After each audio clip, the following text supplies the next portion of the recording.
Muito boa noite aqui pra gente que tá em Campo Grande, são 19h33 do dia 29 de junho de 2021. Essa aula vai estar disponível para vocês no YouTube do Urbana, que é a nossa comunidade de fé. Hoje estamos na sala bíblica, hoje não vamos ter aula presencial, como vocês sabem, por conta da pandemia, estamos restringindo algumas atividades da igreja, inclusive o próprio culto. Então hoje a gente vai ter essa aula gravada para que vocês não percam de aprender mais sobre a Bíblia, ok? Então se você tiver alguma dúvida, ou alguma coisa a acrescentar, você pode escrever nos comentários. E também, se você quiser, pode mandar um direct para o nosso Instagram do Urbana, que a gente vai estar sempre disponível para responder vocês, ok? Gente, continuando a série dos personagens bíblicos, então vamos começar hoje uma aula a respeito de Jefté, que é um personagem também que a gente escolheu para estar dentro desse hall aí de personagens que a gente está escolhendo. Então, Jefté foi um juiz, né? Ele está descrito lá no livro de Juízes e a gente vai entender um pouquinho hoje a história dele e, inclusive, esclarecer certas polêmicas também que são feitas em torno desse personagem. A gente tem escolhido alguns personagens que não tem tanto destaque, porque a gente acredita que pessoas ordinárias são capazes de fazer grandes coisas através, né, do Espírito Santo, diante de um Deus extraordinário. Então, o Deus extraordinário, ele usa pessoas comuns, como eu e como você, para fazer coisas extraordinárias, ok? Então, vamos lá. Eu gostaria que, se você tiver uma Bíblia, você abrisse lá no livro de Juízes, no capítulo 11, que é onde começa a falar de Jefté, tá? Então, vamos entender um pouco do momento histórico que estava acontecendo naquela época. Deixa eu só ligar aqui. Joinha. Então, vocês fiquem à vontade, tá, gente? Pra comentar aí também depois. Então, Jefté, o livro de Juízes, ele começa a acontecer logo após o livro de Josué. E Josué é um grande guerreiro, Josué é aquele que lidera o povo de Israel. Quem discipulou Josué foi o próprio Moisés. Então, depois de Moisés liderando o povo na saída do Egito, né? E eles estavam lá perambulando pelo deserto. Quando eles chegaram para, naquele momento, assumir a terra prometida, Moisés morreu e Josué começou a liderar o povo. E a partir de Josué, eles se estabeleceram num território que poderiam realmente chamar de seu, ok? Então, Josué, depois que Josué liderou e depois que Josué morreu, Israel não tinha rei. Então, o período de Juízes, ele vai do período de Josué, onde ele lidera Israel, até onde Israel entra na monarquia com o rei Saul, né? Vocês já devem conhecer essa história. E depois de Saul veio Davi e tal, e assim por diante com outros reis, ok? Então, durante esse período, como que funcionava? Tinham as 12 tribos, né? As 12 tribos de Israel, só que existiam 11 territórios, porque a tribo de Levi não tinha território. Eles viviam espalhados nas 11 tribos e eles viviam do dízimo das outras tribos. Lembrando que a economia era toda baseada na agricultura e pecuária, né? Então eles viviam, então precisava de terras, né? Para poder sobreviver. Então, como que os levitas sobreviviam? Através as outras tribos que os sustentavam, porque eles estavam, eram responsáveis pela religião, por cuidar da religião de Israel, ok? Não ligou o meu negócio aqui, peraí. Aqui, prontinho. Então tá, cada tribo tinha o seu juiz, tá? Então, as 11 tribos, cada tribo era assim. Israel vivia num altos e baixos, sempre assim, num ciclo de fidelidade. Então eles eram fiéis a Deus, depois prosperidade, onde eles prosperavam, né, em todos os aspectos. Depois eles abandonavam a Deus, cometiam apostasia, a idolatria, né? Daí entravam numa degeneração espiritual, num declínio, e depois Deus vinha com a sua disciplina. Então era sempre esse ciclo, né? Porque o que acontecia? Eram povos muito muito juntos geograficamente, eles eram tudo muito parecidos nos seus costumes, né? Então imagina, era o Oriente Médio naquela época. Então, por exemplo, para nós a gente até acha que é tudo a mesma coisa, né? Mas não, então eles tinham, cada um tinha os seus deuses, cada um tinha o seu rei, e o povo de Israel era um povo monoteísta, onde eles adoravam o Deus, tá? O Deus que não tinha nome, o Deus eu sou, né? Então tá. E aí, quando a crise em Israel se instalava, Deus levantava um juiz ou uma mulher, que foi o caso de Débora, né, que foi a juíza. Débora, pode ser até que a gente aborde Débora nas próximas aulas, é um dos planos aí. Então, Deus levantava um juiz ou uma mulher que ela iria governar sobre todas as tribos, tá? E foi o que aconteceu com Jefté. Então, o período de juízes foi esse período aí onde foram levantados 16 juízes, ok? Então, Josué era da tribo de Gade, né? Então, só refrescando aí a memória de vocês, cada tribo era o nome de um filho de Israel, de Jacó. Israel é a mesma coisa que Jacó, tá? A gente tô aqui com um aquecedorzinho que tá, tipo, 4 graus aqui em Campo Grande, tá um gelo. Eu tô até com a minha mão aqui, congelando aqui no aquecedor, mas só pra vocês saberem aqui como é que tá. Por isso que eu tô toda encapotada. Então, a tribo de Gade era uma tribo que já tinha um histórico de ser bem cruel e da guerra. Olha só o que fala lá no livro de 1 Crônicas. A gente já vai ler, tá, gente, os juízes.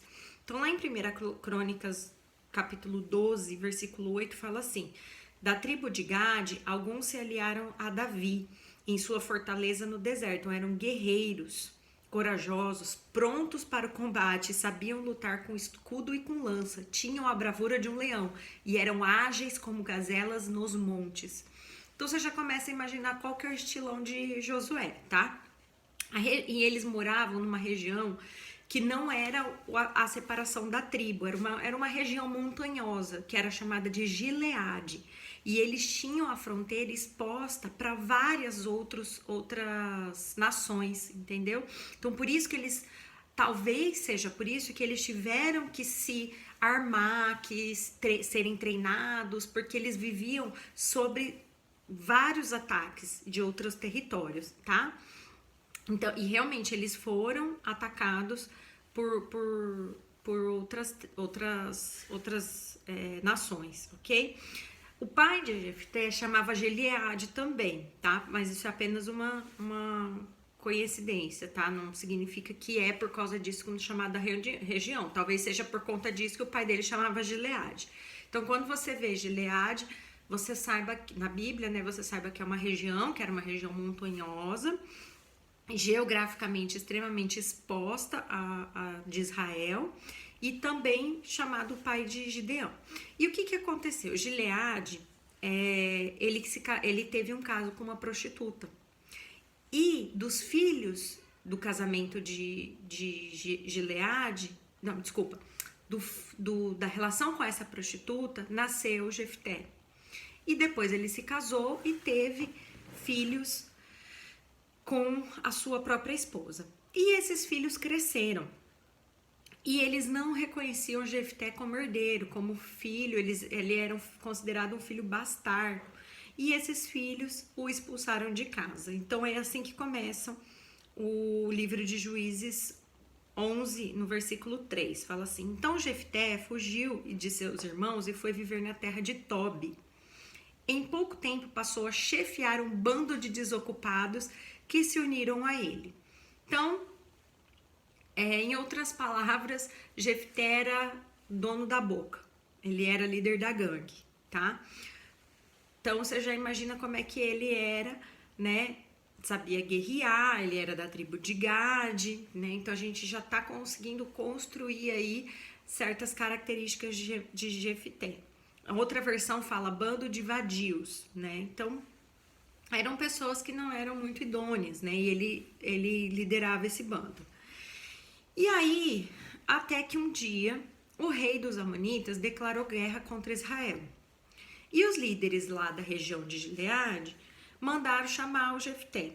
E eles pediram que Jefté comandasse o exército. Falaram, ô Jefté, já que você é aí o líder, o bom da boca aí, você não quer liderar o nosso exército contra os Amonitas? E aí Jefté pega e responde e fala assim, ó, vocês me expulsaram da região de vocês, eu fui expulso de casa pelos meus irmãos, né? E aí eu fui expulso da região de Gileade e agora vocês estão precisando de mim. E aí vocês vêm me buscar? E aí no verso 8, os líderes respondem assim, sim, nós precisamos de você. Se você comandar a batalha contra os Amonitas, nós os proclamaremos governante de todo o povo de Gileade. Então eles ofereceram esse cargo alto aí para Jefté, né? E aí a Jefté falou assim, então quer dizer que se eu for com vocês, o Senhor me der a vitória sobre os Amonitas, eu governarei todo mundo, todo esse pessoal aí. Aí os líderes de Gileade responderam, o Senhor é a nossa testemunha que faremos exatamente como você disse. Então foi um acordo, uma promessa entre eles, né? Foi feita essa aliança.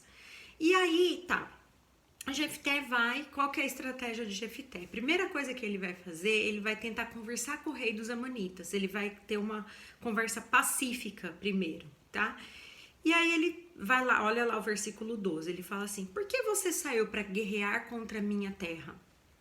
E o rei dos Amonitas responde, primeiro ele manda um mensageiro para conversar com o rei, né? E aí o rei responde aos mensageiros, quando vocês saíram do Egito, os israelitas roubaram a minha terra desde o rio Arnon até o rio Jaboque, até o rio Jordão. Então ele falou, ó, esse pedaço aqui era nosso e vocês nos roubaram. Agora, devolva-nos pacificamente esse território. Beleza, voltaram os mensageiros, deram a mensagem para Jefté e Jefté falou, o senhor está redondamente enganado, meu querido. Eu vou te explicar o que acontece. Se você não frequentou as aulas de história, eu vou te contar uma historinha aqui, como que foi essa roubo do meu povo com o seu povo. Então ele falou assim, a gente não tomou a terra de vocês. Na verdade, os nossos antepassados chegaram aqui na terra de vocês, né? Pedimos permissão, primeiro a gente pediu permissão pro rei de Edom, para ele deixar a gente só passar ali, ó, fazer um caminhozinho pra gente poder chegar na terra prometida, que Deus ia dar pra gente aquela terra, né? E ele não nos consentiu. Depois a gente foi lá e pediu, então, já que eles não deixaram por aqui, vamos pedir pelo pessoal aqui de Moabe. E aí pedimos ao rei de Moabe, mas ele não nos consentiu também. Então a gente foi até o rei dos amorreus e pedimos permissão e ele também não nos consentiu. E além de tudo, os amorreus, além deles não quererem deixar a gente passar, eles pensaram assim, vamos almoçar eles antes que eles nos jantem. Então vamos atacá-los. Né? Eles vão querer roubar nossa terra. Então, antes que eles queiram roubar nossa terra, nós vamos atacá-los. E aí, lá no verso 21, Jefté fala assim, depois de termos sido recebidos com hostilidade e indiferença pelos edomitas, moabitas e pelos amorreus, nós não tivemos alternativa, uma vez que atacados, entrar em guerra contra esses povos. Então, ele falou, a gente só se defendeu. Quem começou essa guerra toda aí foi você, seu pessoal e as outras nações. E aí ele fala assim, mas o Senhor Deus de Israel entregou o rei Seom nas mãos do seu povo, que derrotou, do meu povo, que derrotou os amorreus. Israel tomou posse de toda a terra dos amorreus que viviam naquela região, desde Arnon até Jaboque, do deserto até o Jordão. Como você vê, foi o Senhor Deus de Israel que tirou a terra dos amorreus e a entregou a Israel. Por que então haveríamos de devolvê-la? Ele falou para o rei. Fique com o seu Deus, Camos, fique com o que o seu Deus te deu. Que nós vamos ficar com o que o Senhor nos deu, o nosso Deus nos deu. Acaso você é melhor que Balaque, filho de Zippor, rei de Moabe? Então você é melhor do que aqueles seus antepassados lá? Ele tentou disputar esses territórios com Israel, entrou em guerra contra os israelitas. Israel vive aqui há 300 anos, habita em Esbom e nos povoados ao redor, até Aroer, e seus povoados e todas as cidades às margens do rio Arnon. Porque até agora vocês não fizeram esforço nenhum para reaver esse território. Então, há 300 anos atrás vocês perderam e até agora estava tudo tranquilo. Porque o nosso Deus deu essa terra de presente pra gente. Porque vocês atacaram a gente se defendeu e acabou que a gente ficou com a terra. A gente nem queria essa terra de vocês. A gente queria só passar. Portanto, eu pequei contra você. Pelo contrário, você fez mal ao me atacar, que o Senhor, o juiz, eu não pequei contra você, ele falou. Olha só, então, daí agora ele declara guerra. Que o Senhor, o juiz, decida hoje qual de nós está certo, Israel ou Amon. Peitou, né? Vocês estão vendo aí. Escuta só, gente. Ah, e uma coisa que eu esqueci de falar. Essa história de Jefté é polêmica, tá? Daí, seguindo, versículo 28 e 29, a Bíblia diz que Amon não deu atenção à mensagem de Jefté. Pô, beleza, a gente já tava querendo atacar mesmo, nós vamos pra cima agora. E olha só, agora presta atenção nessa parte aqui. O Espírito do Senhor veio sobre Jefté. Ele atravessou o território de Gileade, Manassés, incluindo Mispá e Gileade, e dali avançou contra os amonitas. O Espírito do Senhor veio sobre Jefté. No versículo 32, a gente vê então que Israel venceu a guerra, tá? O Senhor Deus deu a vitória aos israelitas. Ok, até aí, gente, a história já seria uma história muito boa, né?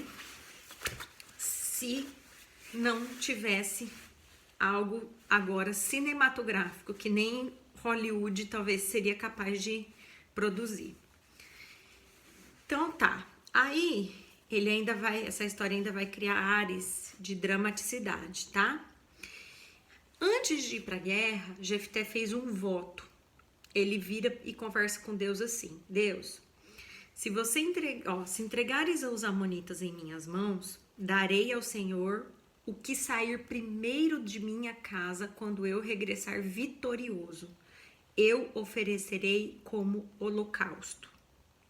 Ele vence a guerra, ele volta para casa e adivinha quem é a primeira pessoa que sai para receber? É a sua filha única, tá? Então, Jefté rasga suas vestes e grita: Ah, minha filha, você acabou comigo. Versículo 35. Trouxe desgraça sobre mim. Fiz um voto ao Senhor e não posso voltar atrás. Então, a filha de Jefté concorda com o seu voto, mas pede que ela viaje até os montes e chore às suas amigas a sua virgindade, ok? Porque ela vai morrer virgem. No 39 fala assim: Quando ela voltou para casa, seu pai cumpriu o voto. A gente vai voltar nessas partes, tá? Quando ela voltou para casa, seu pai cumpriu o voto que havia feito e ela morreu sem ter tido relações com homem algum. Por isso, tornou-se costume em Israel, versículo 40, as moças israelitas saírem por 4 dias todos os anos para lamentar o destino da filha de Jefté de Gileade. Então, beleza. Chegamos aqui no ponto polêmico, ponto crucial. Até o momento que Jefté ganha a guerra, a gente viu várias características interessantes de Jefté e já comentamos a respeito delas, né?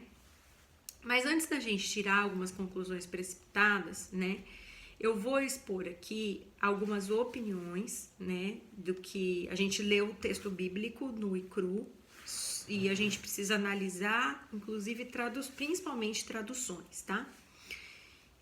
Existem comunidades teológicas, estudiosos, historiadores, inclusive, porque esse texto, gente, né, o texto de Juízes, o livro de Juízes, ele está no Antigo Testamento, então ele, para o judeu, ele é considerado a escritura sagrada também, tá? Então, eu fiz uma pesquisa bem aprofundada a respeito desse texto aqui, da promessa de Jefté, e é bem polêmico. Se você escrever aí no YouTube, no Google, a promessa de Jefté, você vai achar muita coisa. E as comunidades, elas se dividem, inclusive as comunidades judaicas, ok? Dizendo que Jefté assassinou a sua filha e outros dizendo que Jefté não assassinou a sua filha, sacrificou a sua filha à morte, tá? Não matou a sua filha. Então, a gente precisa dar uma olhada mais íntima nessa passagem, ok? Vamos olhar de perto, vamos pegar uma lupa e olhar de perto. Então, alguns comentaristas dizem que Jefté foi influenciado pelos outros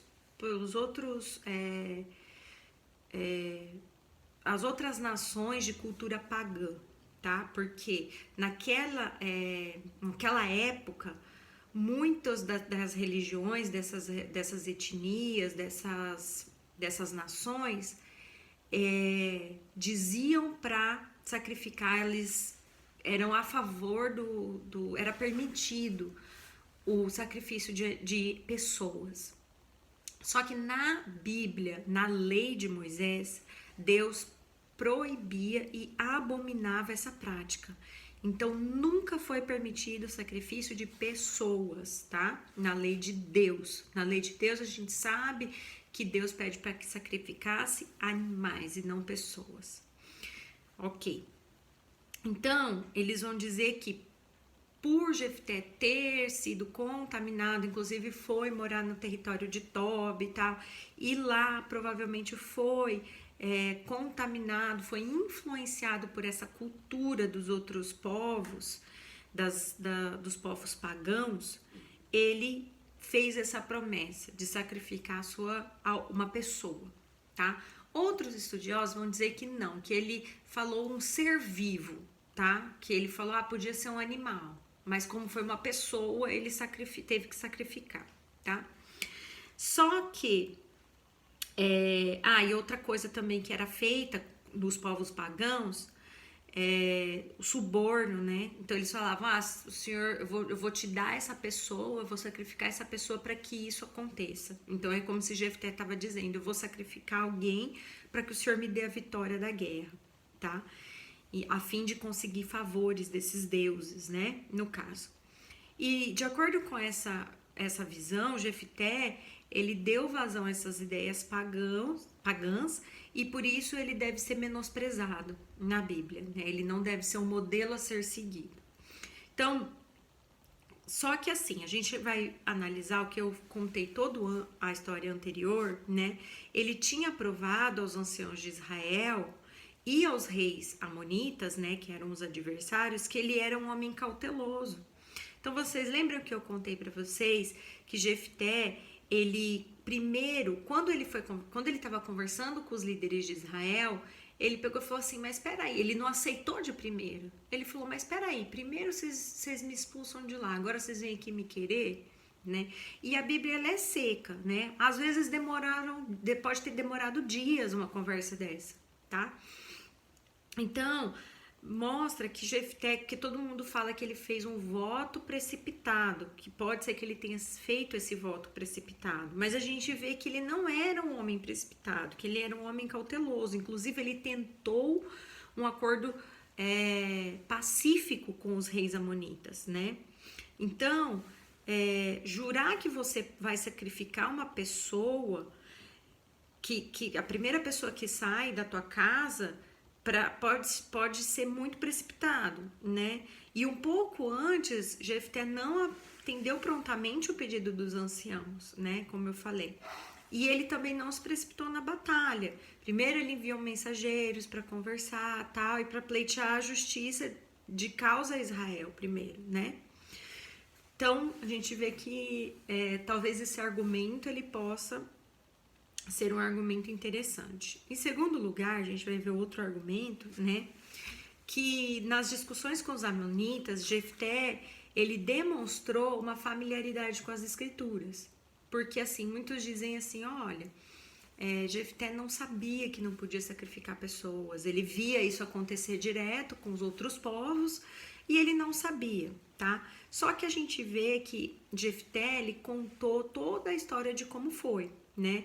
Então, seguramente, ele sabia o que estava escrito lá em Levítico e em Deuteronômio, tá? Se vocês quiserem a referência de onde proíbe sacrifício humano, é Levítico 18, 21 e Deuteronômio 12, do 29 ao 32, que proíbe sacrifício humano, inclusive os seus próprios filhos, tá? Então é uma abominação, diz que é uma abominação diante de Deus, mesmo que seja seu filho, tá? Mesmo, ele é meu filho, eu faço dele o que eu quiser. Não, Deus abomina isso. Em terceiro lugar, fala assim, que quando Jefté fez seu voto, o Espírito Santo de Deus estava sobre ele, o Espírito de Deus, né? Como eu li lá anteriormente. Então, um espírito que o inspira a guerrear, a ir para a guerra, como que ele inspiraria a fazer um voto que contrariasse tão claramente a escritura revelado pelo próprio Espírito, né? Então fica um pouco divergente. Isso é difícil de entender, de aceitar e de acreditar. Então é difícil também que porque depois que aconteceu isso, Jefté ainda foi juiz, ele esteve na liderança de Israel por mais 6 anos. Então é difícil de saber, de encaixar a história que um líder de Israel tenha sido aceito por 6 anos, mesmo contrariando a escritura. Porque existiam mestres da lei, a gente sabe que esse povo era forte politicamente, tá? Eram os homens das leis, então eles provavelmente teriam destituído Jefté do poder.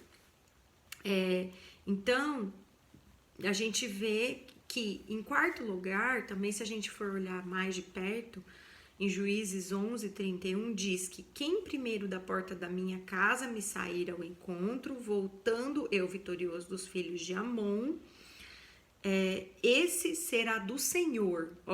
Então presta atenção, o que fala, tá? A pessoa, vamos lá, a pessoa que sair primeiro de casa vai ser do Senhor, eu vou oferecer para o Senhor. E eu oferecerei em holocausto. A palavra holocausto, ela foi traduzida, né? Só que a palavra em hebraico para holocausto, ela nem sempre significa sacrifício sangrento. A palavra também pode significar total dedicação. Então, nesse caso, o voto de Jefté teria sido, olha, eu vou oferecer para o Senhor para que ela saia, para que ela seja oferecida a uma completa dedicação ao Senhor. Será do Senhor e eu o oferecerei para uma completa dedicação, tá? E aí a gente vê também outra questão, que nos últimos versos lá de Juízes no capítulo 11, a palavra, né, fala que as filhas de Israel, elas iam anualmente para lamentar a filha de Jefté. Então, a palavra traduzida aqui como lamentar, ela só foi traduzida nesse texto como lamentar. Em outros lugares, ela foi traduzida como ensaiar ou comemorar. Então, as filhas de Israel, elas não lamentaram a morte da filha de Jefté. Elas comemoraram a sua dedicação ao total serviço de Deus. Então, a qual envolvia submissão total do seu coração. Então, a filha de Jefté, por que Jefté rasgou as suas vestes? Então, tá? Isso tudo são interpretações, tá, gente? Então, o que aconteceu? Uma mulher que não poderia mais se casar e ter filhos, ela era condenada naquela sociedade, ela não era uma mulher mais digna de ser considerada um ser humano. Então, Jefté ficou muito abalado e a sua filha também. Mas por quê? Né? Vendo por esta ótica que ela não iria casar, ela ia ser uma noiva de Deus, ela ia somente se dedicar ao Senhor. Então ela não iria casar e nem ter filhos. Então uma mulher que não tinha filhos, ela era praticamente um nada naquela sociedade. Porque vocês sabem que até na época de Jesus, depois de Jesus, ele vai fazer menção às viúvas. Porque as viúvas não tem quem cuide delas, não tem quem sustente elas. Então, quem vai sustentar são os filhos. Quem vai sustentar as viúvas são os filhos. E uma mulher que não tem filho, depois que perde o seu marido, ela fica esmo na sociedade. Então ela vai mendigar, ela vai passar dificuldades, tal, vai perder tudo.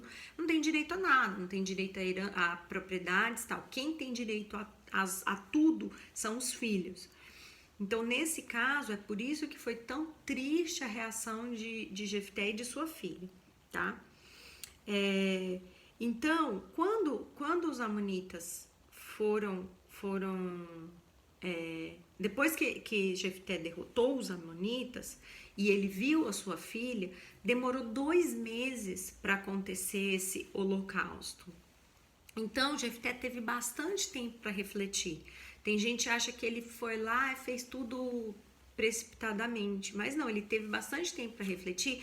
E se ele não conhecesse as escrituras, os líderes de Israel, quem conhecia a escritura, poderia chegar nele e falar assim: ó, Jefté, o que você fez é condenável o voto que você fez é condenável pela Bíblia.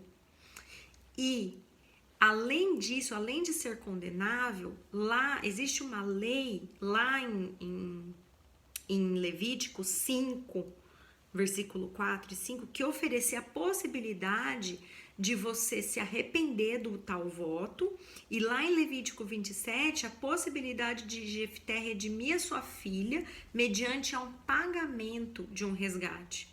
Então ele poderia pagar para que esse voto não fosse cumprido, esse próprio voto não fosse cumprido, entendeu? E então ele teve bastante, ele teve 2 meses para pensar. Então, se ele tivesse realmente matado a sua filha ou feito o voto de matar a sua filha, de oferecer a sua filha em sacrifício de matar mesmo, ele teria bastante tempo para refletir e teria várias informações que pudessem chegar nele, inclusive essas informações que eu falei, né? Então, se ele realmente pretendesse sacrificar sua filha, né, os sacerdotes teriam vindo até ele durante aquele tempo onde a sua filha pediu para ir chorar a sua virgindade, e ele teria realmente caído em si e refeito todos os seus votos com Deus, tá? E aí, o que a Bíblia fala lá no finalzinho, né, do capítulo? Ele fala assim, que a sua filha foi lamentar por 2 meses, não a sua morte, a sua virgindade perpétua. Então, veja bem, se alguém chega e fala assim pra você: olha, você vai morrer, você vai lamentar que você vai morrer virgem ou que você vai morrer, certo? E a Bíblia é clara, ela fala, ela foi chorar a sua virgindade, né? O que nos faz crer que Jefté provavelmente não sacrificou a sua filha. Ele sim ofereceu ela como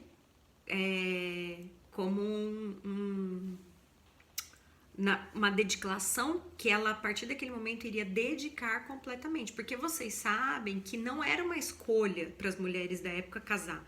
Quem escolhia o casamento, se ia casar ou se não ia casar, ou com quem ia casar, era o pai da moça. Então, o pai da moça não ia deixar ela casar. Ponto final. E ela aceitou isso, ela aceitou esse voto de Jefté com Deus. Certo, gente? Então, esse é o estudo de Jefté.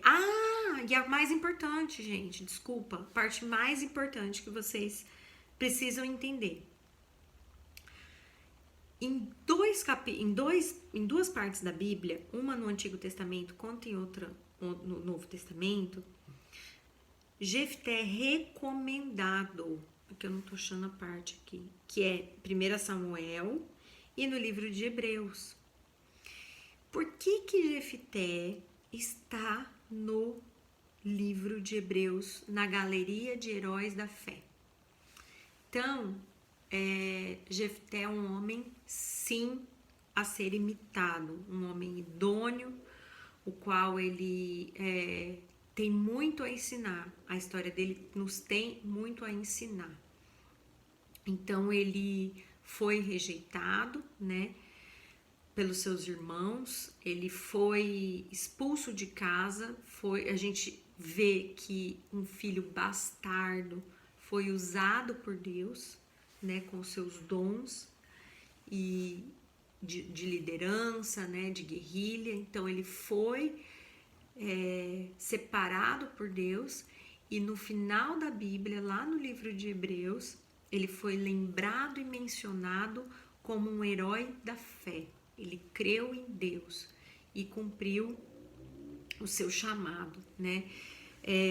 Muitas pessoas dizem também que outros homens, como Davi, que foi também um assassino, foi um adúltero, também está na galeria dos heróis da fé, mas ele descreve Davi como um homem arrependido, né? A Bíblia descreve como um homem arrependido. E aqui não, aqui simplesmente termina, fala assim, não, Jefté cumpriu a sua promessa e fim. Não fala nada, né? Então, quer ver, a gente leu aqui, né? Que quando ela voltou para casa, seu pai cumpriu o voto que havia feito e morreu sem ter tido relações com homem algum. Não significa que ele chegou e ele matou ela. Não, que tal, provavelmente ela viveu toda a sua vida separada para Deus, sem ter tido relações, sem ter casado, sem ter tido filhos, certo? Então, lembrando que Jefté está no livro de de Samuel também. Samuel recomenda Jefté também, tá? Samuel cita Jefté. E o autor de Hebreus também. Aqui, ó, achei. 1 Samuel, capítulo 12, versículo 11. Menciona Jefté como um dos que mantiveram Israel a salvo. Então, fala bem de Jefté, né? Então, é isso, gente. Espero que vocês aprendam, leiam a Bíblia. Se tiver opinião diferente, escrevam aqui embaixo. A gente se respeita, continuamos irmãos, sem problema nenhum. E a gente vai seguindo, estudando cada vez mais a Bíblia e se aprofundando, porque a gente sabe que é assim que a nossa fé é alimentada, tá bom? Fiquem com Deus, fiquem na paz e tenham um ótimo dia. Beijo!